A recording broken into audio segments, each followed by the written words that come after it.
Captain America 4 എന്നതിനേക്കാളും the incredible Hulk 1.5 എന്നായിരിക്കും ഈ സിനിമയെ ഞാൻ വിശേഷിപ്പിക്കുക. അതിന് കാരണം Red Hulk, the leader, Betty റോസിന്റെ തിരിച്ചുവരവ്, അങ്ങനെ അടുത്തൊരു ഹൾക്ക് മൂവിയിലേക്കുള്ള എല്ലാവിധ സെറ്റപ്പുകളും ക്യാപ്റ്റൻ അമേരിക്ക ബ്രേവ് ന്യൂ വേൾഡിലുണ്ട്. ഇതിന് പുറമെയാണ് എറ്റേണൽസിന്റെ ഏറ്റവും അവസാനം നമുക്ക് പിന്നീട് ഒരു കണക്ഷനും കിട്ടാതിരുന്ന ടിയാമത്തിന്റെ കോപ്സും അതിലുള്ള അഡമാൻറ്റിയം എന്ന മെറ്റലിന്റെ MCUവിലേക്കുള്ള കടന്നുവരും. വോൾവറിന്റെ കയ്യിലുള്ള അതേ മെറ്റൽ തന്നെയാണ് അഡമാൻറ്റിയം. ഇപ്പോൾ MCUവിലേക്ക് അഡമാൻറ്റിയം കടന്നു വരുന്നത് ടിയാമത്ത് എന്ന സെലസ്റ്റിയിലൂടെയാണ്. ഇതുകൂടാതെ കോമിക്സിലെ കിടലും ക്യാരക്ടേഴ്സായ സർപ്പൻറ്റ് സൊസൈറ്റി, സബ്ര എന്നിവരുടെ ലൈവ് ആക്ഷൻ ഡെബ്യൂട്ടും പിന്നെ after all of these captain America ആയിട്ടുള്ള സാം വിൽസന്റെ ജേർണിയും പുതിയൊരു ഫാൽക്കന്റെ കടന്നു വരും. അങ്ങനെ ഈ സിനിമയിൽ ഒരുപാട് കാര്യങ്ങളുണ്ട്. ഇത്രയധികം ക്യാരക്ടേഴ്സ് ലോറും കടന്നു വരുന്നതുകൊണ്ട് തന്നെ പടം ഒരു അവിയിൽ വരുവാമെന്ന് എനിക്ക് ഡൗട്ട് ഉണ്ടായിരുന്നു. ഇപ്പോൾ കിട്ടുന്ന ഏർലി റിവ്യൂസ് ആണെങ്കിലും മിക്സഡ് ടു നെഗറ്റീവാണ് കൂടുതലും വരുന്നത്. പടത്തിൻ്റെ വെർഡിക്റ്റ് എന്തുമായിക്കോട്ടെ, ഞാൻ ഈ മേൽ പറഞ്ഞിട്ടുള്ള എല്ലാ ക്യാരക്ടേഴ്സും ലോർസും ഫ്യൂച്ചർ MCUവിൽ വളരെയധികം ഇമ്പോർട്ടൻ്റ് ആവുന്ന കാര്യം തീർച്ചയാണ്, എസ്പെഷ്യലി ഹൾക്ക് റിലേറ്റഡ്. സോ അതിനെല്ലാം കുറിച്ചാണ് നമ്മൾ ഡീറ്റെയിൽ ആയി ഡിസ്കസ് ചെയ്യാൻ പോകുന്നത്. Welcome to comic Mantra. ഞാൻ ശ്രീനന്ദൻ ചെങ്ങന്നൂർ.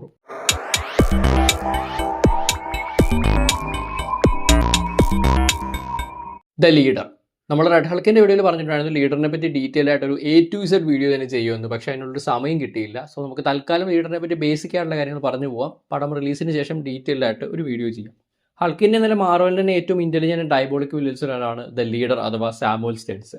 ഗാമ റിലേറ്റഡ് ആയിട്ട് തന്നെയാണ് ഈ ലീഡറിന് പവേഴ്സ് കിട്ടിയെങ്കിൽ പോലും ഹൾക്ക് അല്ലെങ്കിൽ റെഡ് ഹൾക്കിനെയൊക്കെ പോലെ ഫിസിക്കലായിട്ടുള്ള പവേഴ്സ് എല്ലാം മറിച്ച് ഗാമയിലൂടെ ബ്രെയിൻ പവറാണ് ഈ ഒരു ക്യാരക്ടറിന് കിട്ടിയിട്ടുള്ളത്. അതുകൊണ്ട് തന്നെയാണ് ഈ ഒരു ക്യാരക്ടറും മറ്റ് ഫിസിക്കൽ ലെവൽ ഗാമ വില്ലൻസിനെക്കാട്ടിലും കൂടുതൽ ഡേഞ്ചറസ് ആയിട്ട് മാറുന്നത്. ഒറിജിൻസിലേക്ക് വന്നു കഴിഞ്ഞാൽ ഒരു ജാനിറ്ററായിട്ട് കെമിക്കൽ പ്ലാന്റിൽ വർക്ക് ചെയ്യുന്ന ഒരു ഓർഡിനറി ഹ്യൂമൻ ആയിരുന്നു സാമുവൽ സ്റ്റേൺസ്.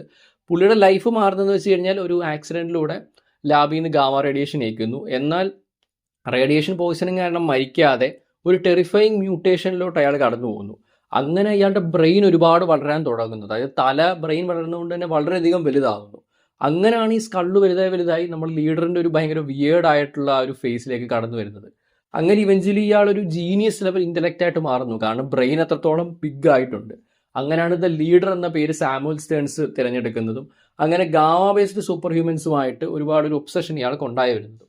കാരണം ഇയാൾക്ക് പവർ കിട്ടിയതും ഗാമയിൽ നിന്ന് തന്നെയാണല്ലോ. അങ്ങനെയാണ് ഹൾക്ക് അല്ലെങ്കിൽ ബ്രൂസ് ബാനറുമായിട്ടുള്ള ഒബ്സഷൻ കടന്നു വരുന്നതും പിന്നീട് കോമിക്സിലെ വളരെയധികം ഐക്കോണിക് ആയിട്ടുള്ള പല സ്റ്റോറി ലൈൻസും വരുന്നതും. ലീഡറിന്റെ primary power super human intellect ആണ്. ഹ്യൂമൻസിന് ചിന്തിക്കാൻ പോലും പറ്റാത്ത ലെവൽ IQ ഉള്ളൊരു ക്യാരക്ടറാണ് ലീഡർ. അതിൻ്റെ കൂടെ ഈ ബ്രെയിൻ ഇത്രയും വലുതായതുകൊണ്ട് നമുക്ക് എല്ലാവർക്കുള്ള ബ്രെയിൻ ഫംഗ്ഷൻസിൻ്റെ അഡ്വാൻസ്ഡ് വെർഷനാണ് ലീഡറിനുള്ളത്. Perfect memory, rapid information processing, super analytical skills, അങ്ങനെ ഒരുപാട് കഴിവുകൾ ഈ ഒരു ക്യാരക്ടറിനുണ്ട്.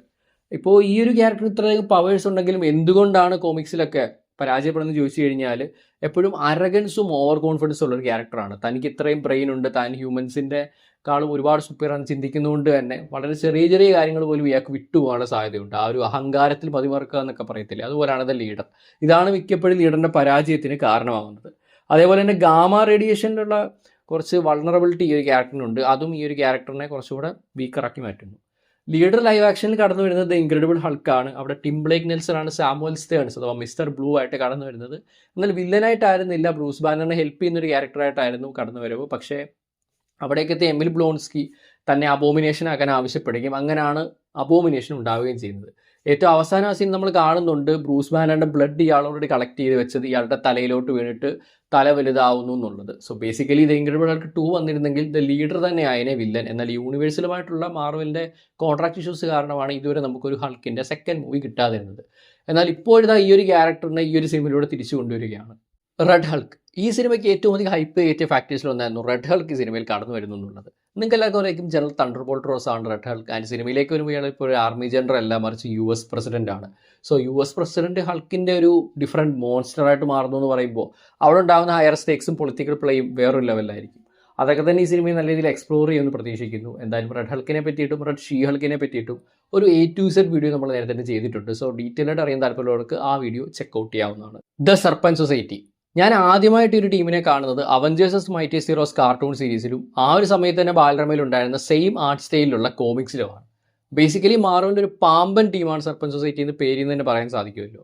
അതായത് പാമ്പ് റിലേറ്റഡ് സൂപ്പർ പവേഴ്സ് ഉള്ള അല്ലെങ്കിൽ അപ്പിയറൻസിൽ പാമ്പായിട്ടൊക്കെ തോന്നിക്കുന്ന കുറേ വില്ലൻസ് മാർവലിലുണ്ടായിരുന്നു. അവരെ എല്ലാവരും കൂടെ ചേർത്തിട്ട് സൈഡ് വിന്നർ എന്ന ക്യാരക്ടർ ടീം ഉണ്ടാക്കുന്നു. അതാണ് serpent society. 1985 captain America issue number 310 ഈ ക്യാരക്ടേഴ്സ് ആദ്യമായിട്ട് ഇൻട്രൊഡ്യൂസ് ചെയ്യപ്പെടുന്നത്.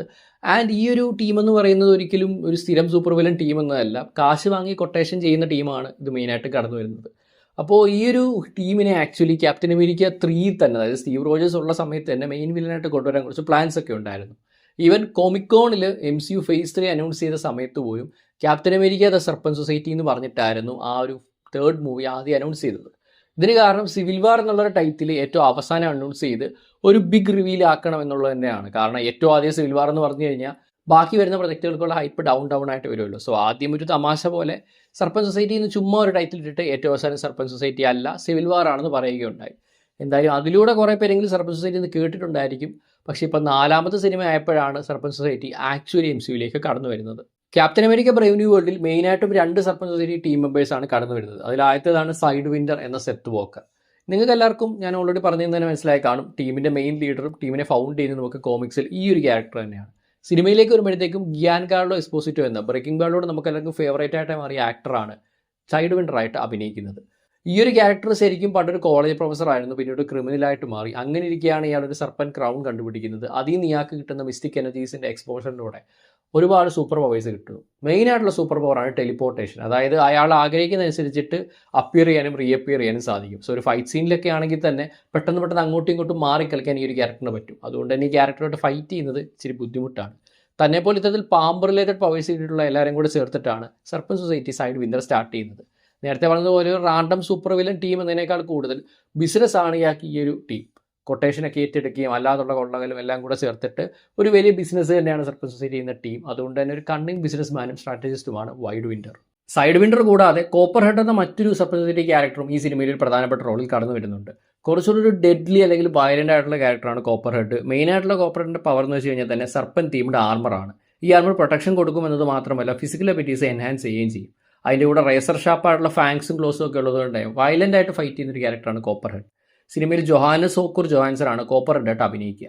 ഇതിന് പുറമെ മറ്റ് ഐക്കോണിക് ആയിട്ടുള്ള സർപ്പന്റ് സൊസൈറ്റി ക്യാരക്ടേഴ്സ് സിനിമയിലുണ്ടോ എന്ന് ചോദിച്ചു കഴിഞ്ഞാൽ originally Seth Rollins king cobra ആയിട്ട് വരുമെന്നൊക്കെ ഒരു റൂമർ ഉണ്ടായിരുന്നു. ആൻഡ് ഈവൻ ആ ക്യാരക്ടറായിട്ട് പുള്ളി അഭിനയിച്ചിട്ടുമുണ്ട്. പക്ഷേ ഒരുപാട് റീഷൂട്ടുകൾക്ക് ശേഷമാണ് ഇന്ന് ഈ കാണുന്ന captain America brave new world release ആവുന്നത്. ഒറിജിനലി ന്യൂ വേൾഡ് ഓർഡർ എന്നതിൻ്റെ പേരെന്നൊക്കെ എല്ലാവരും ഓർക്കുന്നുണ്ടായിരിക്കുമല്ലോ. സോ ആ ഒരു സമയത്താണ് സെത്ത് റോളിൻസിൻ്റെ കിങ് കോബ്ര റോള് കടന്നു വന്നത്. പക്ഷേ പിന്നീട് സിനിമ കട്ട് ചെയ്തപ്പം പുള്ളിക്കാരനെയും കട്ട് ചെയ്തു. ഇപ്പോൾ പഴയൊരു WWE ഫാൻ എന്ന രീതിയിൽ പുള്ളി MCUയിൽ കാണാൻ ഇച്ചിരി എക്സൈറ്റഡ് ആയിരുന്നെങ്കിലും ഈ വരുന്ന സിനിമയിൽ പുള്ളിക്കാരൻ ഉണ്ടായിരിക്കില്ല. സബ്ര റൂത്ത് ബാറ്റ് സെറാഫ് അഥവാ സബ്ര മാർവലിൻ്റെ ആദ്യത്തെ ഇസ്രായേലി സൂപ്പർ ഹീറോയാണ്. കോമിക്സിൽ 1981 incredible issue number 256 Sabra introduce ചെയ്യുന്നത്. ഹൈലി ട്രെൻഡ് മൊസാദേൻ്റായ സബ്രയ്ക്ക് enhance strength, speed, agility, healing ഫാക്ടറൊക്കെ ഉണ്ട്. ഇതിന് പുറമെയാണ് തൻ്റെ എനർജി ചാനൽ ചെയ്ത് പവർഫുൾ പ്ലാസ്മ ബ്ലാസ്റ്റ് ആയിട്ട് മാറ്റാനുള്ള മ്യൂട്ടൻ്റ് എബിലിറ്റീസ്. സോ ഈ ക്യാരക്ടർ കോമിക്സിൽ മ്യൂട്ടൻ്റ് ആയിട്ടാണ് കടന്നു വരുന്നത്. MCUയിൽ ഓൾറെഡി മിസ് മാർവൽ ഒരു മ്യൂട്ടൻ്റ് ആണെന്ന് റിവീൽ ആയിട്ടുണ്ടായിരുന്നു. അതുകൊണ്ട് തന്നെ സിനിമയിലും മ്യൂട്ടൻ്റ് ആയിട്ട് തന്നെ ഈ ക്യാരക്ടറിനെ കൊണ്ടുവരാൻ സാധ്യത വളരെ കൂടുതലാണ്. ഷിറാഹാസ് എന്ന ആക്ട്രസ് ആണ് ഈ സിനിമയിൽ സബ്രയായിട്ട് അഭിനയിക്കുക.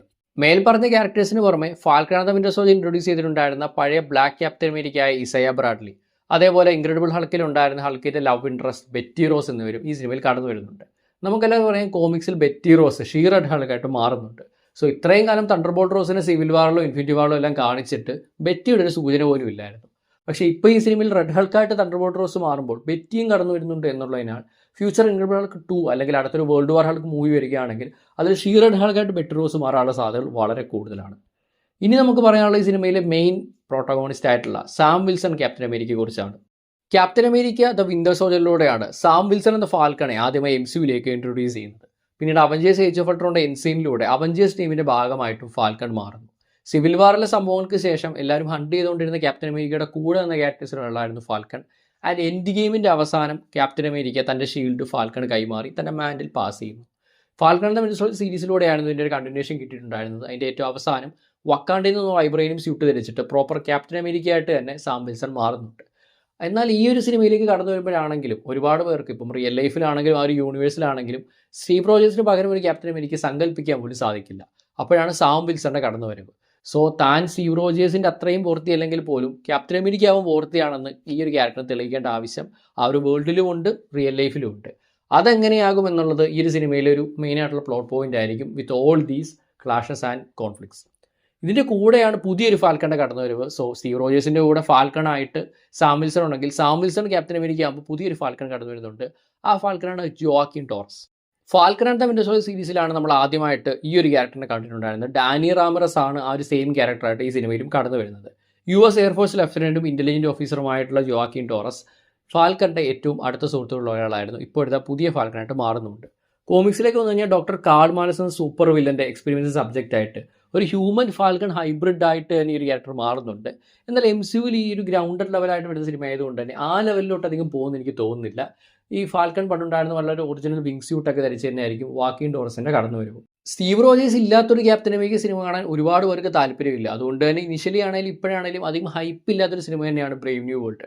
എന്നിരുന്നാലും ജെനുവൻലി ഹൈപ്പ് ചെയ്യുന്ന ഒരുപാട് പേരെ എനിക്കറിയാം. അതുമാത്രമല്ല, നേരത്തെ പറഞ്ഞതുപോലെ ഹൾക്ക് റിലേറ്റഡ് കണ്ടൻസ് ഉള്ളതുകൊണ്ട് തന്നെ അടുത്തൊരു ഹൾക്ക് മൂവിയിലേക്കുള്ള നല്ലൊരു സെറ്റപ്പ് ആവും ഈ സിനിമ എന്നുള്ളത് കൊണ്ട് തന്നെ ഇത് കാണാൻ എക്സൈറ്റഡ് ആയിട്ടിരിക്കുന്നവരുണ്ട്. ബോക്സ് ഓഫീസിൽ ഈ സിനിമ എന്തായി തീരുമെന്ന് അറിയില്ല. എർലി റിവ്യൂസ് തന്നെ അത്യാവശ്യം മോശമായിട്ടാണ് കടന്നു വരുന്നത്. എന്തായാലും 2025 ആദ്യ സിനിമയും ഫേസ് 5 സെക്കൻഡ് ലാസ്റ്റ് സിനിമയും കൂടിയാണ് Captain America brave new world. മെയിൽ വരാൻ പോകുന്ന തണ്ടർബോൾട്സിലൂടെ ഫേസ് 5 അവസാനിക്കുകയും അതിനുശേഷം ജൂലൈയിൽ വരുന്ന ഫാന്റാസ്റ്റിക് ഫോർ ഫസ്റ്റ് സ്റ്റെപ്സിലൂടെ ഫേസ് 6 സ്റ്റാർട്ട് ചെയ്യുകയും ചെയ്യും. എന്തായാലും ഈ സിനിമ എന്തായി തീരുമെന്ന് കണ്ടു എന്നറിയാം. സോ ഇത്തരത്തിൽ നമ്മൾ ഡീറ്റെയിൽഡ് ആയിട്ട് ഒരുപാട് വീഡിയോസ് നമ്മുടെ ചാനൽ അപ്ലോഡ് ചെയ്യുന്നുണ്ട്. മാർവൽ ആയിക്കോട്ടെ, DC ആയിക്കോട്ടെ, ആനിമേ ആയിക്കോട്ടെ, അങ്ങനെ ഒരുപാട് കണ്ടന്റുകൾ. സോ ഇത്തരം കണ്ടൻസ് ഇഷ്ടപ്പെടുന്ന ആളാണ് നിങ്ങളെങ്കിൽ ചാനൽ സബ്സ്ക്രൈബ് ചെയ്യുക. നമുക്ക് ഇൻസ്റ്റാഗ്രാം പേജ് ഉണ്ട്, അതുകൊണ്ടൊന്ന് ഫോളോ ചെയ്തേക്കുക. സോ ഒരു മറ്റൊരു വീഡിയോ കണ്ടുപിടുന്നവരേക്കും this is Ranjan Kannur signing off from comic Mantra.